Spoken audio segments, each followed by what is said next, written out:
Graça e paz, jovens de Valinhos, como que vocês estão? Tudo bem? Bom, quem vos fala é Victor Campana, vocês já conhecem, espero, né? E eu tô aqui para fazer um devocional com vocês. Tenho certeza que vocês acabaram de ler aí o texto de João, capítulo 4, do versículo 1 até o 26, e também Salmos, do capítulo 23 até 1 ao 6. E o que que nós temos de ensinamentos nesses textos, né? Se nós pegarmos aqui o capítulo de João 4, que nós temos tanto lido, ouvido, que nós temos até música recente sobre isso, né? Tu és, quem nunca ouviu Tu és, do Fop Music, né? Muito bom. E é exatamente a história de uma mulher samaritana que encontra Jesus no poço. E para quem não sabe, os samaritanos, eles não se davam bem com os judeus, e Jesus era judeu. Então, logo que Jesus chegou e pediu água, a mulher samaritana ficou sem entender e até falou: Ei, o senhor é judeu e eu sou samaritana, como que o senhor me pede água? E Jesus fala que se você soubesse o que Deus pode dar e quem é que está lhe pedindo água, você pediria e ele lhe daria a água da vida, a água que você nunca mais teria sede. E o que que a gente aprende com esse texto aqui? A gente aprende que Deus ele está disposto e disponível a nos entregar algo que vai suprir todas as nossas necessidades. Ele quer nos entregar uma água da vida em que nós nunca mais teremos sede. Ele quer nos entregar algo que nós nunca mais teremos certeza, que nós nunca mais é, nos sentiremos só, nos sentiremos vazio. Ele quer nos entregar a sua presença, o teu Espírito Santo. Ele quer guiar as nossas vidas. E ele dá essa oportunidade todos os dias. Mas tem um detalhe. Você pode notar nesse texto aqui que ele não pede para a mulher: ei, eu quero te dar essa água. Ei, ele não pede, me fala aqui o que você precisa que eu vou te dar. Não, ele fala assim: se você soubesse, se você me pedir dessa água, você nunca vai ter mais terá sede. Ou seja, nós temos que pedir ao Senhor. O que você está precisando aí hoje? O que você tem passado? Peça ao Senhor que Ele te dará. Ele te dará essa água da vida, Ele te dará esse Espírito Santo e vai guiar a sua vida, se você confiar nele de todo o seu coração.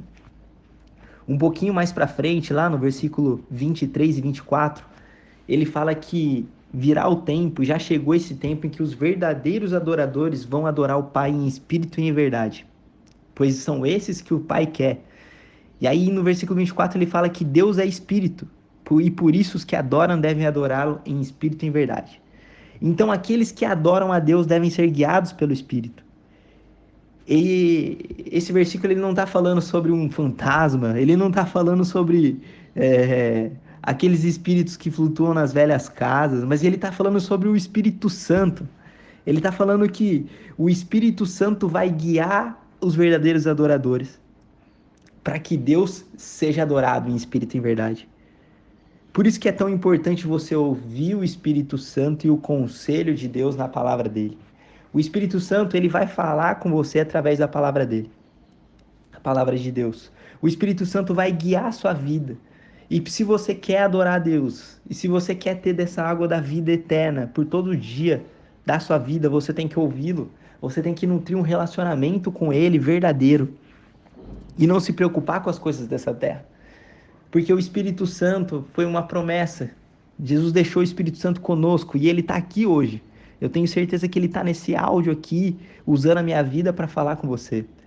E se você permitir que ele fale com você, que ele use a sua vida vai ser uma vida de adoração ao Pai.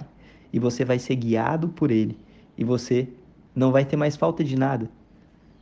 Você vai ter da vida eterna, você vai ter da paz, você vai ter das promessas que Deus prometeu na palavra dele. E agora passando lá para o texto de Salmos 23. Esse é o clássico, né?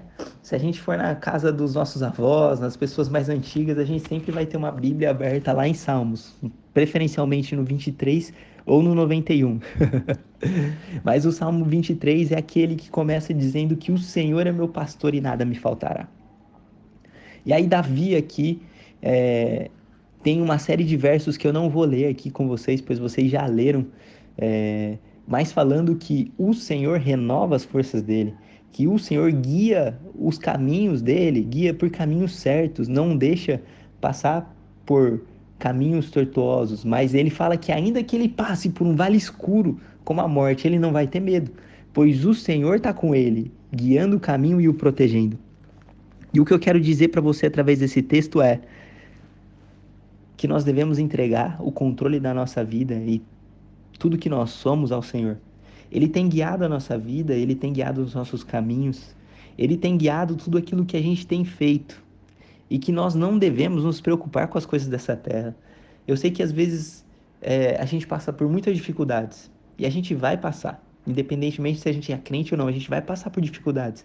A própria Bíblia fala disso, de que, ei, no mundo você vai ter aflições, mas tenham ânimo, pois eu venci o mundo.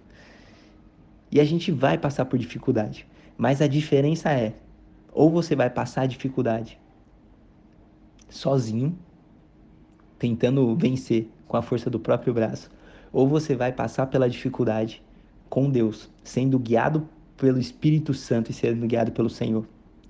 E uma coisa eu posso te afirmar, quando a gente passa pela dificuldade sendo guiado por Deus, ainda que a gente ande pelo vale da morte, ainda que a gente ande por dificuldades, por caminhos difíceis, que tudo ao nosso redor está desmoronando, a nossa família, o nosso trabalho, a nossa escola, tudo está dando errado, a gente vai passar com tranquilidade, com paz, porque a gente sabe que tem alguém que protege a gente.